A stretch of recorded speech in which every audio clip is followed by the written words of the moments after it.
বার করেন দেখি টাকাটা দেখি একটু। আমার স্বামীর টাকা কেন আপনি নিয়েছে আমার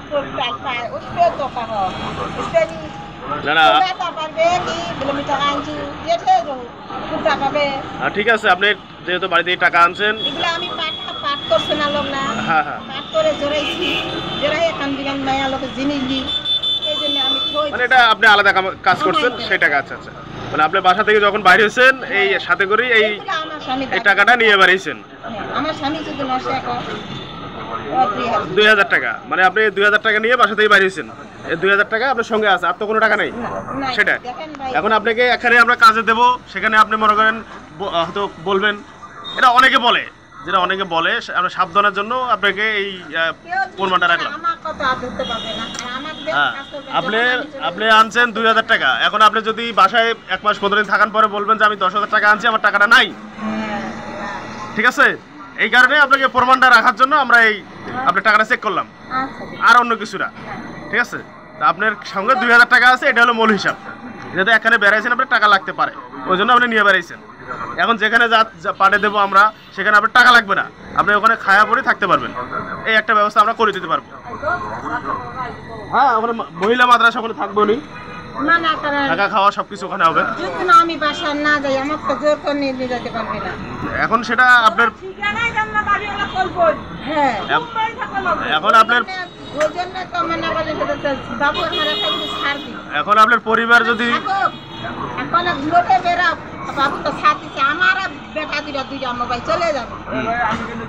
আচ্ছা আচ্ছা ঠিক আছে। এই ভাই এই যে মডার্নে ওনার দেখা পাইছে। আচ্ছা, মডার্নে আপনি কিভাবে পাইছেন? আরে এখন আমি বেতন নামি যে ওনার দেখাতে যাবেন কোথায়? হ্যাঁ, বাবা আমার এইরকম বিপদের মধ্যে পড়ে গেছি, আমি কাজের সন্ধানে বেড়াচ্ছি। আচ্ছা, রাত করে যাচ্ছি। আচ্ছা, আমি হুট করে কাজ টাজ করে পাই। হ্যাঁ, তাই বললাম যে আমার পরিচিত লোক আছে, আমার ভাবি এটা ম্যাচ করে আছে, ওখানে অনেক জনে কাজের জন্য কিন্তু আসছি। আচ্ছা আচ্ছা, যাই ওখানে যদি কাজ বাঁধতে ভালো না হলে আমি আর কি করবো। আচ্ছা, এই বন্ধ কারণ ধরে ওনাকে মডার্ন থেকে আপনি লালবাগে ধরে আসছেন। আচ্ছা আচ্ছা, এখন উপকার একজন লোকের যদি উপকার হয় তা হোক। তো ঠিক আছে, তো ঠিক আছে, আপনি যান, আপনার দায়িত্ব শেষ। এখন দেখি আমরা এনার জন্য কিছু করতে পারি কিনা। দর্শক, ইনি আসলে বাসা থেকে বাড়ি থেকে রাত করে চলে আসছে, একজন বৃদ্ধ মানুষ। আসলে ওনার থাকার কোনো জায়গা নাই, তাই ইনি রিক্সাওয়ালা ভাই এই মডার্ন থেকে আমাদের এই লালবাগে নিয়ে আসলো যে একটা কাজের ব্যবস্থা করে দেওয়ার জন্য। তো আমাদের এখানে এক পরিচিত বড় ভাই আছে, ইনি মাদ্রাসা সঙ্গে পরিচয় আছে, তাই ইনি একটা মাদ্রাসায় ওনাকে কাজের ব্যবস্থা করে দেওয়ার জন্য একটা আলোচনা করতেছি, আমরা মাদ্রাসা যোগাযোগ করতেছি অবশ্য। তা দেখি ইনশাল্লাহ আমরা এনার একটা ব্যবস্থা করে দিতে পারি, যেহেতু বাড়ির থেকে বাড়ি হয়ে আসছে। ইনি মাদ্রাসায় থাকবে, খাবে এবং পাকশাক করবে, এই ব্যবস্থাটাও আপাতত করে দিচ্ছি আমরা।